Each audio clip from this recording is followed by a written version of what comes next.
The garbage man had been watching them for 3 years. He knew who cheated on their spouse, who was kind to their servants, and who deserved his secret help.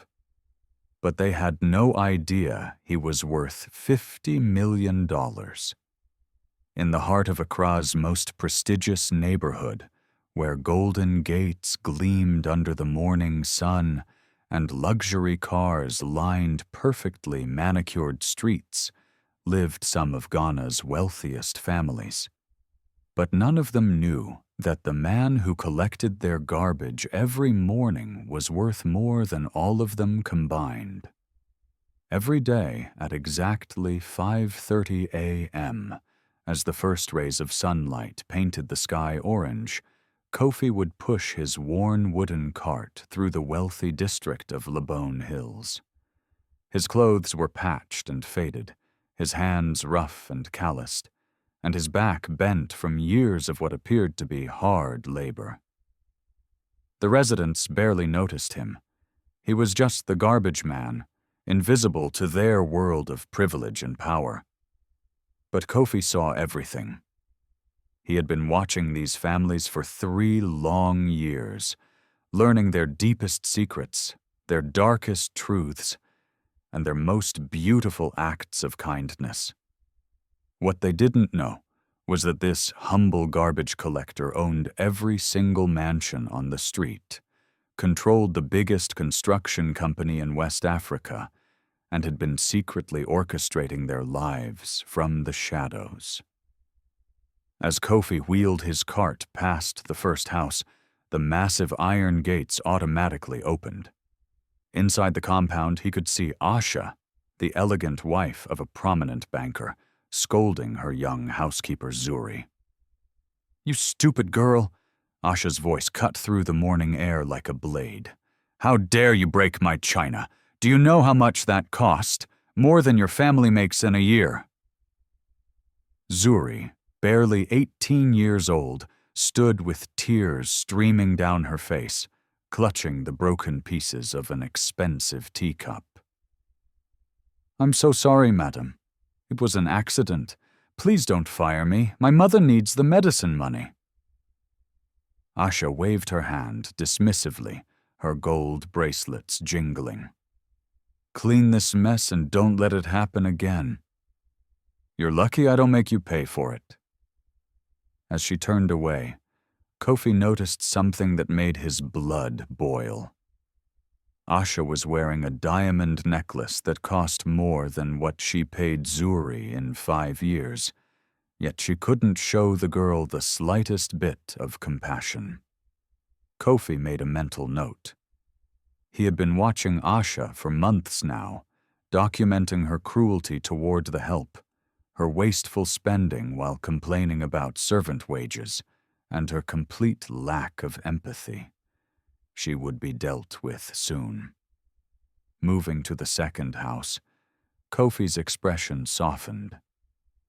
Through the kitchen window, he could see Bintu, a gentle woman in her 40s, preparing breakfast for her family while simultaneously packing food into several containers. Even so, her husband had lost his job 6 months ago, and they were struggling financially. Bintu made sure to prepare extra meals every morning. "Temba," she called to the security guard, who worked the night shift at their gate. "Come, take some breakfast. You've been working all night."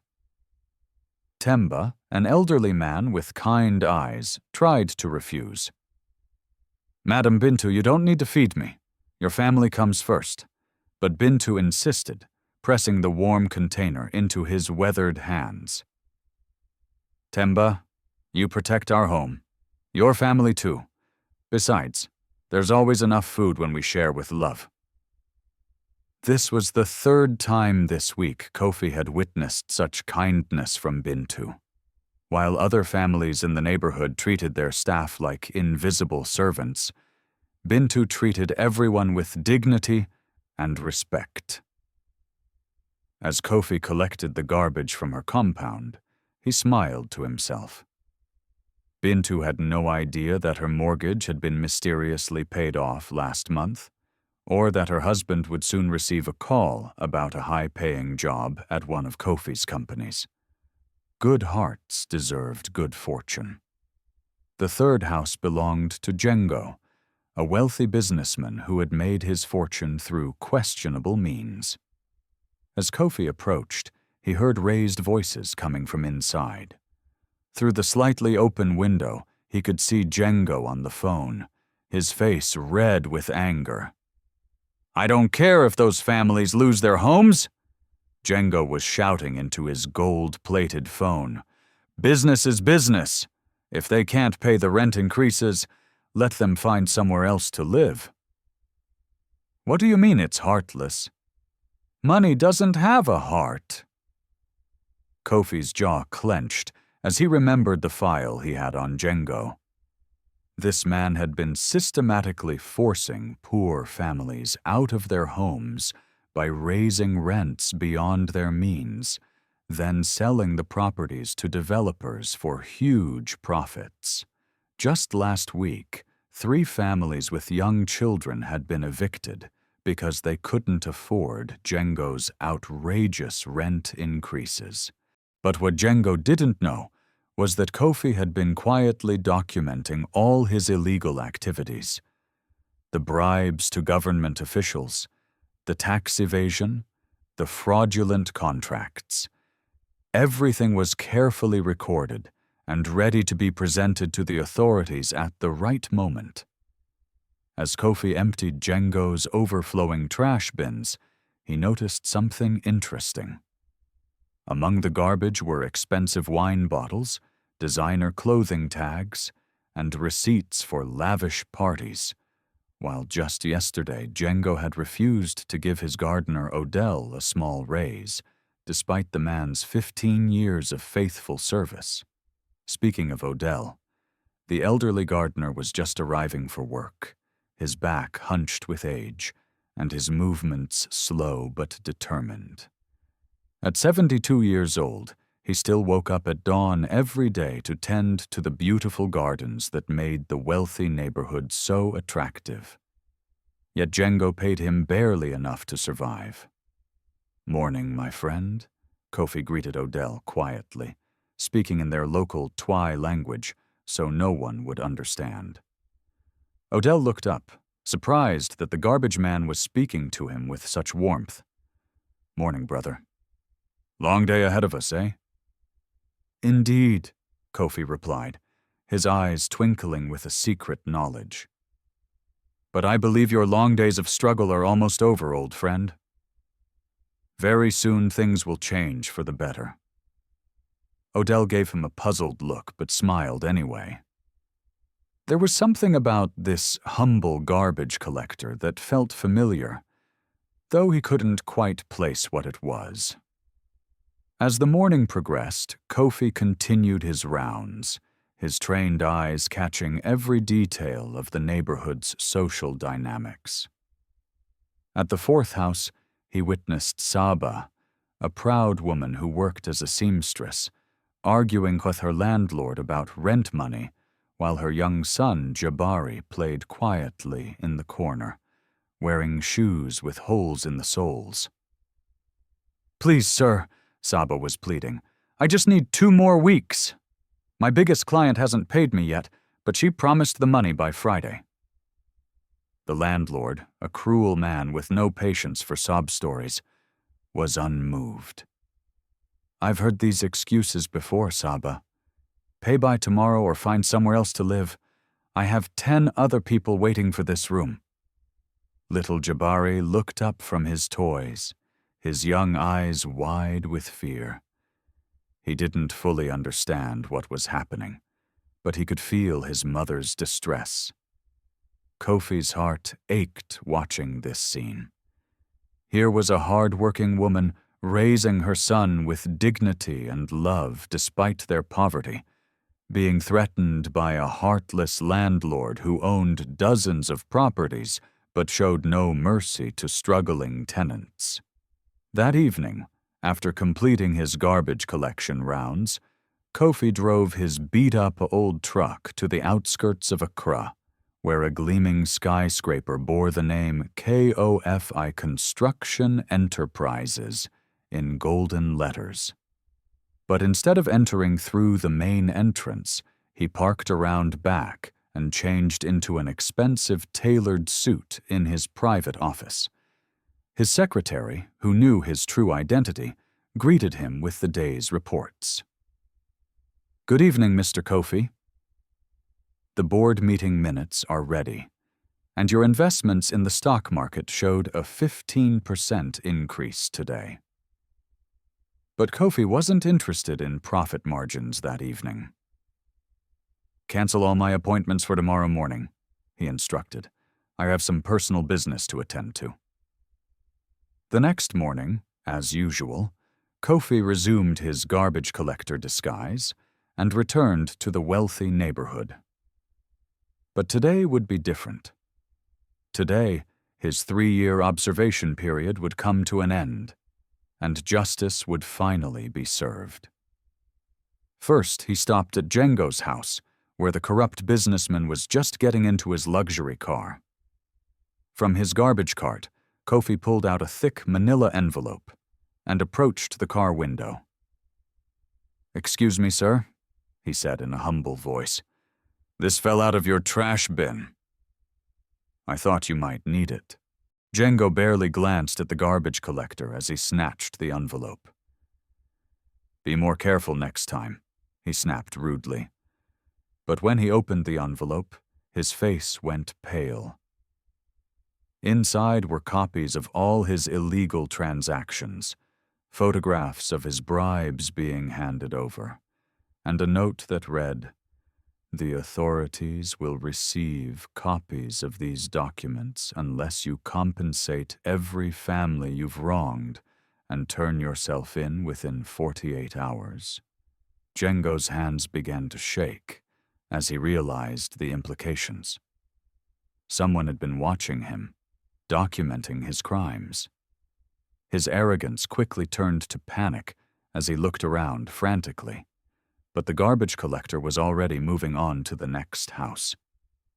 At Asha's mansion, Kofi observed the daily morning ritual of cruelty. Asha was once again berating young Zuri, this time for not polishing the silver to her impossible standards. "You're worthless," she screamed. "I should fire you and hire someone who actually knows how to work."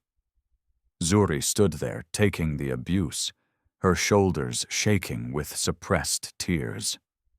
She needed this job desperately, and Asha knew it, which made her even crueler. But then something unexpected happened. A courier arrived at the gate with an official-looking document. "Delivery for Mrs. Asha," the courier announced. Asha signed for the package impatiently and tore it open. Inside was a foreclosure notice. Due to some mysterious financial complications, her husband's bank accounts had been frozen, their assets were being investigated for fraud, and they had 30 days to vacate the property. "This must be a mistake," Asha shrieked, her usually perfect composure completely shattered. "We're wealthy. We own this house." But as she read further, she discovered that the house had actually been purchased by a mysterious buyer who had offered double its market value. The new owner was giving them 30 days to find new accommodation, and they would be allowed to take only their personal belongings. In the kitchen, Zuri couldn't help but smile slightly as she listened to her cruel employer's distress. For years, she had prayed that someday Asha would understand what it felt like to lose everything. It seemed her prayers were finally being answered. Meanwhile, at Bintu's house, something wonderful was happening. A well-dressed man in an expensive suit had arrived with news that would change her family's life forever. "Mrs. Bintu," the man said with a warm smile. I represent a successful construction company that has been observing your husband's work history. Despite his recent unemployment, his reputation for honesty and hard work has impressed our CEO. We would like to offer him a position as our regional manager, with a salary triple what he was making at his previous job. Bintu's eyes filled with tears of joy. For months, she had been worrying about how they would survive, yet she had never stopped helping others. Now this blessing had appeared out of nowhere, like an answer to her prayers. "But sir," she said, barely able to contain her excitement, "my husband isn't even here." "How do you know about him?"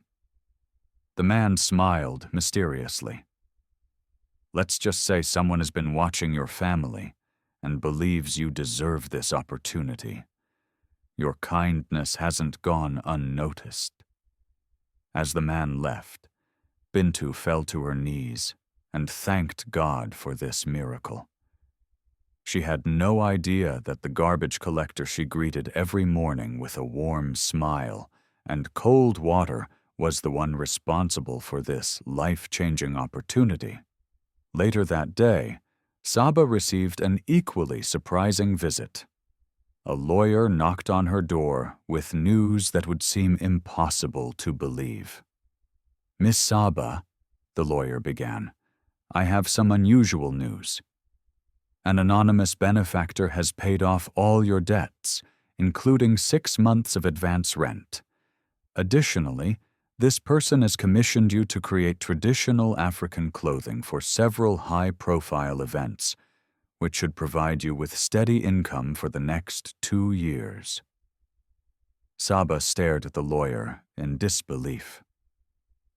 "But who would do this for us? We don't know any wealthy people." "The benefactor wishes to remain anonymous," the lawyer replied, but left this message: "Hard work and dignity deserve reward. Your son will never have to worry about having shoes with holes again." As soon as the lawyer left, Saba burst into tears of gratitude. She had worked her fingers to the bone trying to provide for Jabari, never complaining, never giving up hope. Now, suddenly, all their problems were solved by some mysterious guardian angel. Little Jabari, seeing his mother's tears, rushed to hug her. "Mama, why are you crying? Are you sad?"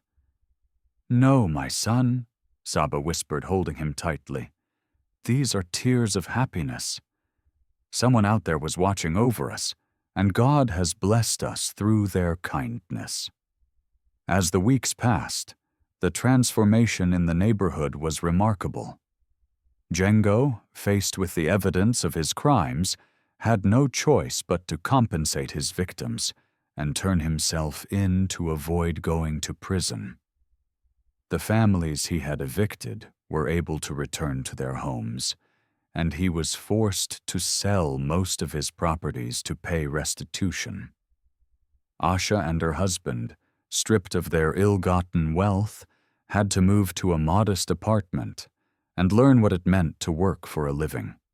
For the first time in her life, Asha had to clean her own house, cook her own meals, and understand the value of hard work. The experience was humbling, and slowly, very slowly, she began to develop empathy for people she had previously looked down upon. Zuri, freed from Asha's employment, was offered a job at Kofi's company with excellent pay and benefits. She was finally able to afford her mother's medical treatment and even started taking evening classes to improve her education. Old Temba, the security guard, was surprised to learn that the house he had been guarding for years had been purchased by his new employer, who offered him a comfortable retirement package and a small house of his own. After decades of protecting other people's property, he finally had something of his own to call home. Odell, the elderly gardener, received the shock of his life when he was invited to manage the botanical gardens at a prestigious hotel, with a salary that would allow him to live comfortably for the rest of his life. His years of making other people's gardens beautiful were finally appreciated and rewarded. But the biggest transformation was yet to come. One morning, as Kofi made his usual rounds in his garbage collector disguise, he noticed that the entire neighborhood had gathered in the central square. Word had spread about the mysterious benefactor who had been helping people, and everyone was curious about who this guardian angel could be. Bintu stood up to address the crowd. "Friends and neighbors," she began, her voice strong and clear, "we have all experienced miracles in recent weeks. Someone has been watching over us, helping the good-hearted and correcting injustices. I believe this person has been among us all along, and it's time we found them to express our gratitude." As the crowd murmured in agreement, Kofi felt his heart racing. It was time. After 3 years of watching, learning, and secretly helping, the moment had come to reveal his true identity. Slowly, Kofi pushed his garbage cart to the center of the square. The crowd barely noticed him at first. He was just the garbage man after all. But as he reached the middle of the gathering, something extraordinary happened. From his cart, Kofi began pulling out designer suits, expensive watches, and documents bearing the letterhead of major corporations. The crowd watched in stunned silence as this humble garbage collector transformed before their eyes. "My friends," Kofi said, his voice now carrying the authority and confidence of a successful businessman, "my name is Kofi, and I am the CEO of Kofi Construction Enterprises, Ghana's largest building company. For 3 years, I have walked among you in disguise, learning who you really are when you think no one important is watching." The silence was deafening. Jaws dropped, eyes widened, and several people actually stumbled backward in shock. The garbage collector they had barely acknowledged was one of the richest men in the country. Asha, who had been standing at the back of the crowd, felt her knees go weak. This was the man she had ignored every morning, the person she had treated as invisible while abusing her servants in front of him. The realization of her past behavior hit her like a thunderbolt. Django, who was there as part of his community service requirement, felt sick to his stomach. The humble garbage collector he had spoken to so rudely was the same man who had exposed his crimes and destroyed his corrupt empire. But for others, the revelation brought pure joy. Bintu clasped her hands to her heart, tears streaming down her face. "You," she whispered, "you're the one who saved our family." Saba picked up little Jabari and pointed to Kofi. "That man, my son, is our guardian angel. He saw our struggles and chose to help us." Old Temba removed his cap respectfully. "Sir, I don't know how to thank you. You gave me dignity in my old age." Kofi raised his hand for silence. "Please, my friends, let me explain why I did this. I was born in this same neighborhood, in a small house that was demolished years ago to make room for these mansions. I grew up poor, watching wealthy people drive past in their expensive cars while my mother cleaned their houses for barely enough money to feed us." The crowd listened intently as Kofi continued his story. "When I became successful, I could have chosen to live anywhere in the world. But I wanted to return to my roots, to understand whether wealth had corrupted my childhood neighborhood or if good people still existed here. So I bought these houses and rented them to both rich and poor families, then watched to see who would reveal their true character." He gestured toward Bintu. "Some of you, like dear Bintu, showed that poverty cannot break a kind heart. Despite your own struggles, you shared what little you had with others. That is true wealth." Then he looked toward where Asha stood, her head hung in shame. "Others revealed that money without compassion turns people into monsters. Cruelty to those who serve you is never acceptable, no matter how much gold you wear around your neck." Kofi's voice grew stronger as he addressed the entire gathering. "I learned that a person's true character is revealed not by how they treat their equals, but by how they treat those who cannot benefit them. The garbage collector, the housekeeper, the security guard, the gardener. These people see everything, hear everything, and remember everything." Young Zuri stepped forward from the crowd, her voice trembling with emotion. "Mr. Kofi, you saved my life. But why? Why did you care about a poor girl like me?" Kofi smiled warmly at her. "Because, dear Zuri, my own mother was once a young housekeeper just like you. She was treated cruelly by wealthy families who thought their money made them better than her. I swore that if I ever had the power to change such situations, I would. Every time I saw you being mistreated, I saw my mother's tears." The crowd was deeply moved by this revelation. Many began to look around at their domestic workers with new eyes, perhaps for the first time really seeing them as human beings worthy of respect and dignity. Odell, the old gardener, stepped forward with tears in his eyes. "Sir, in all my 72 years, no one has ever shown me such kindness. You didn't just give me a job, you gave me hope." "And you, Odell," Kofi replied, "taught me that age does not diminish a person's value. Your dedication and skill deserved recognition, not neglect." As the morning progressed, Kofi shared more of his story. He explained how he had used his wealth not just to help individuals, but to improve the entire community. The new school that had mysteriously appeared was his project. The medical clinic that provided free health care was his initiative. The small business loans that had helped local entrepreneurs were from his foundation. "You see," he explained, "I believe that true success means lifting others up with you. What good is wealth if it's hoarded while others suffer? What's the point of power if it's not used to protect the vulnerable?" Saba raised her hand tentatively. "Mr. Kofi, how do we repay such kindness?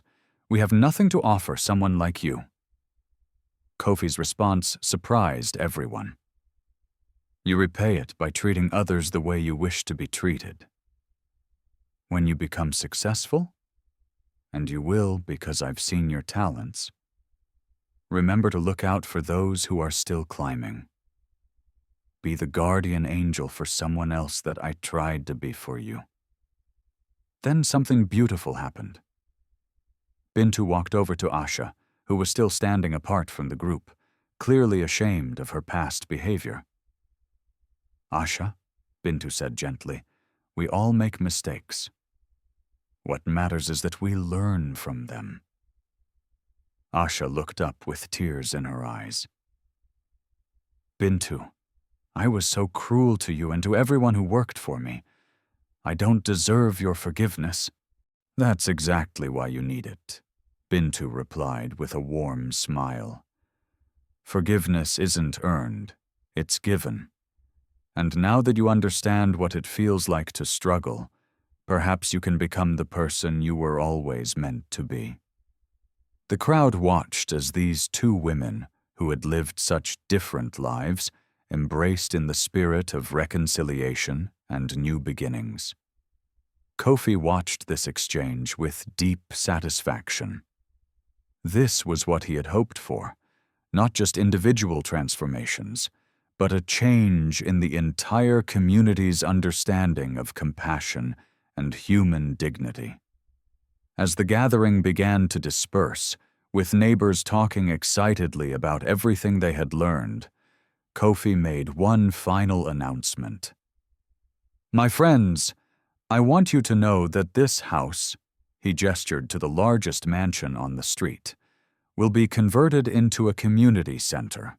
There will be job training programs, free education classes, childcare services, and a food program for families in need. We will also establish a fund to help people start their own businesses." The crowd erupted in cheers and applause. Children who had been playing at the edges of the gathering ran up to hug Kofi's legs, and adults lined up to shake his hand and express their gratitude. But perhaps the most meaningful moment came when young Jabari tugged on Kofi's sleeve and looked up at him with wide, innocent eyes. "Mr. Kofi," the boy said, "when I grow up, I want to be like you. I want to help people too." Kofi knelt down to the boy's level and placed a gentle hand on his shoulder. "Jabari, you don't have to wait until you grow up to help people. You can start today by being kind to everyone you meet, by sharing what you have, and by treating others with respect. Those are the most important things, and they don't cost any money at all." As the sun began to set over Accra, painting the sky in brilliant shades of orange and gold, Kofi looked around at the transformed community with deep satisfaction. The wealthy neighborhood that had once been divided by class and cruelty was now united by understanding and compassion. Asha had started volunteering at the community center, teaching sewing skills to young women and learning humility through service.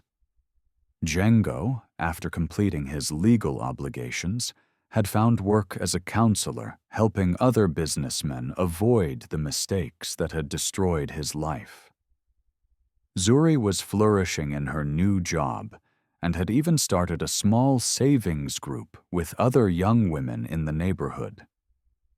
Temba spent his comfortable retirement mentoring young security guards, teaching them that their job was not just about protecting property, but about serving the community with dignity. Old Odell had become something of a neighborhood grandfather, sharing his gardening wisdom with children and adults alike, showing them that beauty could grow anywhere with patience and care. And Saba's tailoring business had grown so successful that she was able to hire 3 other seamstresses, providing them with the same opportunity for dignity and financial independence that Kofi had given her. But the greatest transformation was in the community's understanding of what true wealth really meant. They had learned that kindness was more valuable than gold, that compassion was more powerful than connections, and that the way you treat people when you think no one important is watching reveals your true character. As for Kofi, he continued to walk through the neighborhood every morning, but now he did so as himself, successful businessman, community leader, and living proof that wealth without wisdom is worthless. But wisdom with wealth can change the world. The garbage collector who had seen everything, heard everything, and remembered everything had taught them all the most important lesson of all. We are all connected, we all matter, and we all have the power to lift each other up or tear each other down. The choice is always ours. And in this transformed community, they chose to lift each other up. The morning after his revelation, as Kofi walked through the neighborhood in his regular clothes, children ran up to greet him, Adults waved warmly from their windows, and even the birds seemed to sing more sweetly. This was what community was supposed to feel like, not just people living near each other, but people caring for each other. Years later, when visitors came to the neighborhood and marveled at its sense of unity and prosperity, the residents would tell them the story of the garbage collector who was secretly a millionaire. But more importantly, they would explain the lesson he taught them: that every person has value, every action has consequences, and every day gives us a new opportunity to choose between selfishness and service.